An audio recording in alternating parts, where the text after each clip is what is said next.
Bonjour YouTube, j'espère que ça va bien, c'est Voltar. Aujourd'hui, on se retrouve pour une nouvelle vidéo sur ma chaîne. Je suis très content de vous parler du tout prochain Nintendo Direct qui devrait arriver dans la semaine à venir selon les rumeurs et selon les habitudes de Nintendo. Ainsi, on va parler aujourd'hui de toutes mes idées, mes hypothèses concernant les jeux annoncés, les bandes annonces présentes à travers ce Nintendo Direct. Vous allez pouvoir me dire en commentaire de votre côté quelles sont vos idées afin qu'on puisse comparer, voir si nos théories sont finalement similaires. Restez jusqu'à la toute fin parce que en fin de vidéo, je mentionne tout ce qui concerne l'univers de Zelda et mes théories au sujet de Tears of the Kingdom. Selon moi, Nintendo va nous présenter de nouvelles informations dans le prochain Nintendo Direct, donc je vous parle de tout ça en fin de vidéo. Sans plus tarder, voici toutes mes théories concernant le prochain Nintendo Direct. Je crois que Nintendo a l'habitude de commencer leur Nintendo Direct en force, souvent avec une annonce inédite d'un jeu qu'on ne savait même pas l'existence avant ce Direct-là.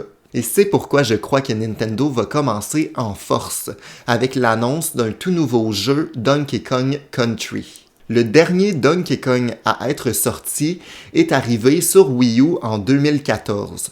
Oui, il y a eu un portage sur Nintendo Switch, mais je compte pas ça comme étant un vrai nouveau jeu. C'est pourquoi je crois qu'on est dû pour un nouveau Donkey Kong, tout simplement parce que c'est un jeu classique, qui est reconnu pour, oui, son challenge, mais également ses musiques incroyables, ses niveaux visuellement intéressants également, et son gameplay plutôt particulier, surtout avec l'ajout de certains nouveaux personnages jouables. Je crois donc qu'un nouveau jeu Donkey Kong a réellement sa place cette année sur Nintendo Switch, sachant que ça fait vraiment longtemps qu'on n'a pas eu un véritable nouveau jeu de plateforme dans l'univers de Donkey Kong, mais également chez Nintendo en général. Je crois également qu'il s'agirait d'une bonne année pour le retour de Donkey Kong qui fait son apparition dans le film de Mario. Cela pourrait finalement permettre aux joueurs et à un peu n'importe qui de s'intéresser à ce personnage pour le prochain jeu. En parlant du film de Mario, on nous a présenté la semaine dernière l'affiche promotionnelle du film et elle a l'air tout simplement sublime. Ça ne m'étonnerait pas de la part de Nintendo de nous mettre à travers ce direct peut-être une petite bande-annonce ou du moins un clip du film qui est finalement inédit afin de rappeler à un peu tout le monde que d'ici quelques mois, d'ici quelques semaines même, on va avoir ce film-là. Je crois également que Nintendo va nous présenter la vague numéro 4 des circuits de Mario Kart 8. J'en ai déjà parlé à travers 2 vidéos, donc je n'irai pas dans les détails aujourd'hui, mais je considère qu'il s'agit d'un bon timing pour nous présenter les prochains circuits. Je crois qu'il serait plausible de voir une sortie dans le prochain mois, donc possiblement d'ici la fin février. Nous avons quelques semaines de lousse avant la sortie de Kirby, ce qui présente, selon moi, un 2 semaines là, parfait pour présenter les nouveaux circuits de Mario Kart. En parlant de Kirby, je crois qu'on aura une séquence durant le Nintendo Direct où on nous présente donc Kirby Return to Dreamland Deluxe avec quelques nouveautés. C'est dans les habitudes de Nintendo de nous présenter de nouveautés afin de nous intéresser au portage. C'est arrivé par exemple avec Mario 3D World et l'arrivée finalement de Bowser Fury qui justifiait le portage de ce jeu-là. Je crois que Nintendo va nous présenter quelque chose de similaire dans Kirby's Return to Dreamland. Peut-être pas quelque chose d'aussi massif que Bowser Fury, mais du moins quelques nouveautés qui vont intéresser les joueurs. Pikmin 4 est annoncé pour cette année et j'ai très hâte de voir ce que Nintendo nous réserve pour la suite de Pikmin.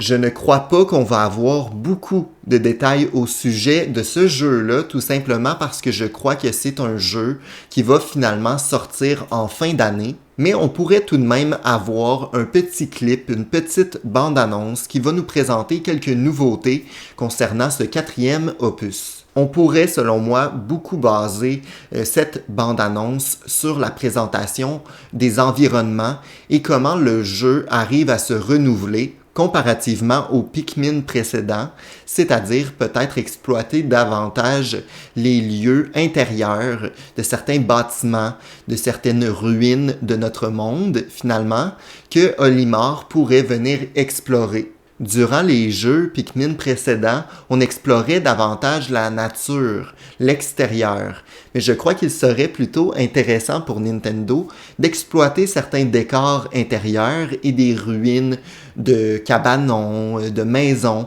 que Olimar et ses Pikmin pourraient venir explorer. Je crois également que Nintendo devrait se baser sur leur premier trailer, donc la première bande-annonce, afin de nous présenter une vision différente de Pikmin.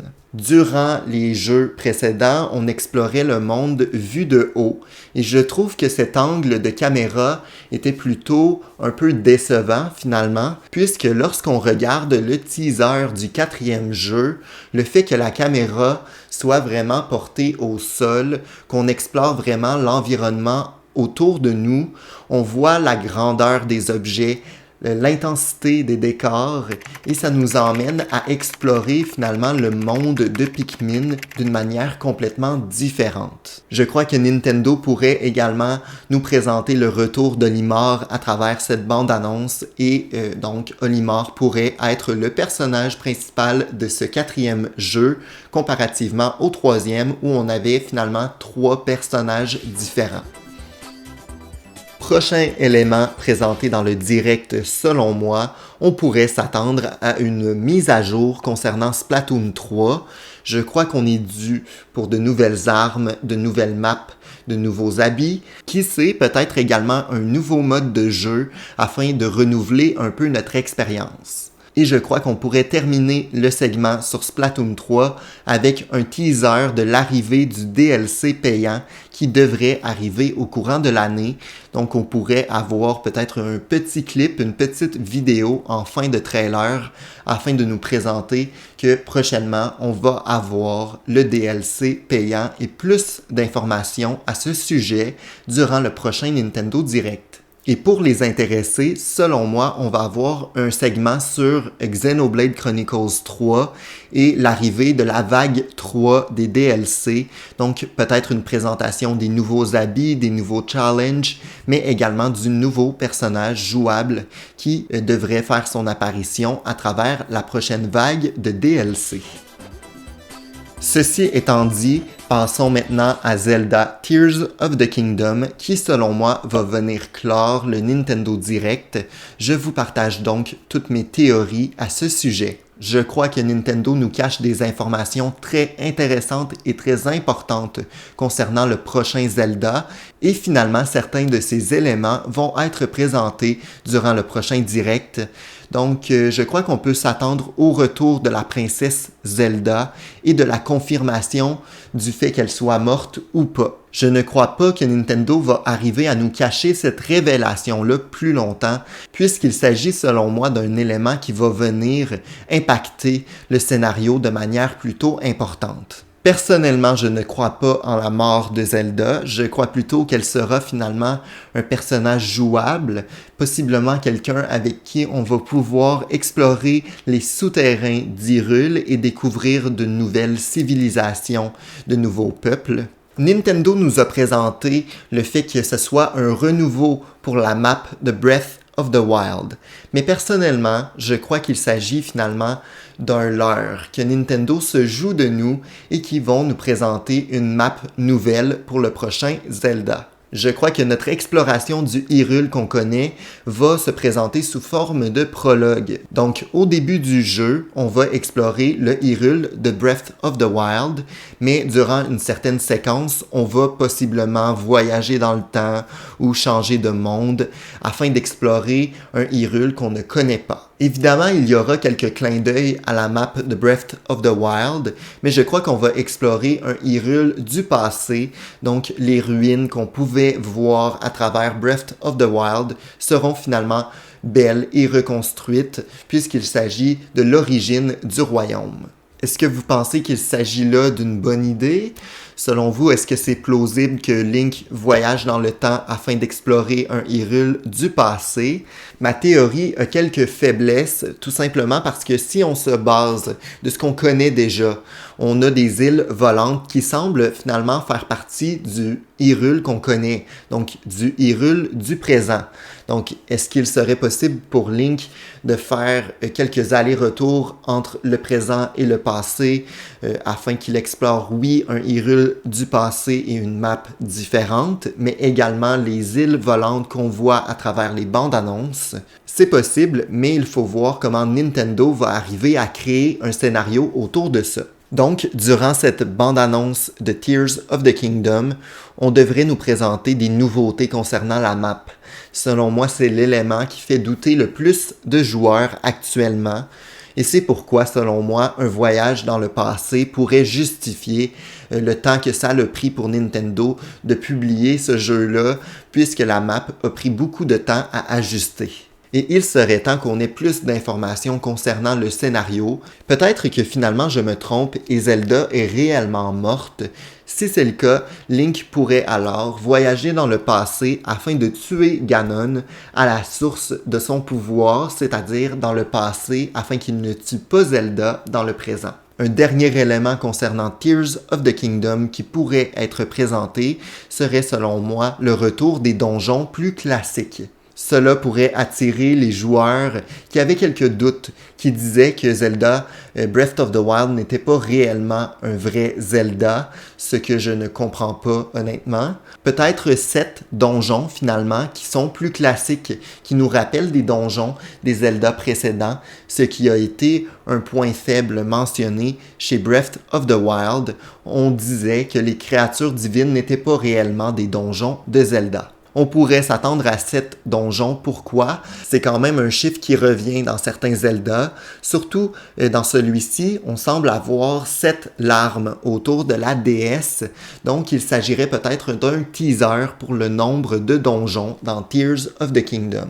Si on se base sur ma théorie de voyage dans le temps, on pourrait donc avoir certaines ruines réutilisées de manière différente. Par exemple, un donjon qui se retrouve sur le plateau du Prélude dans le passé, donc au Temple du Temps, qui est finalement plus en ruine lorsque Link arrive dans le passé. Comme je l'ai dit plus tôt, cela pourrait finalement être un moyen de réexplorer le monde qu'on connaît, le Hyrule qu'on connaît, et ainsi intégrer les donjons de manière plus facile pour Nintendo dans le décor. On pourrait avoir le Temple du Temps, mais aussi d'autres lieux qui sont réadaptés afin d'intégrer les 7 donjons. Vous me direz en commentaire de votre côté quelles sont vos attentes, vos idées, vos théories concernant le prochain Nintendo Direct.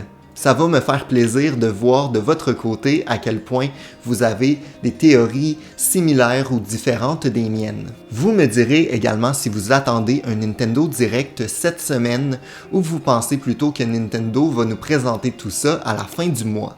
Merci énormément pour votre soutien, pour tous ceux qui s'abonnent, qui mettent des pouces en l'air et qui commentent. Ça me fait plaisir de voir que vous êtes nombreux à m'encourager dans mon projet, donc merci beaucoup. On se retrouve très bientôt pour une nouvelle vidéo sur ma chaîne. Ciao!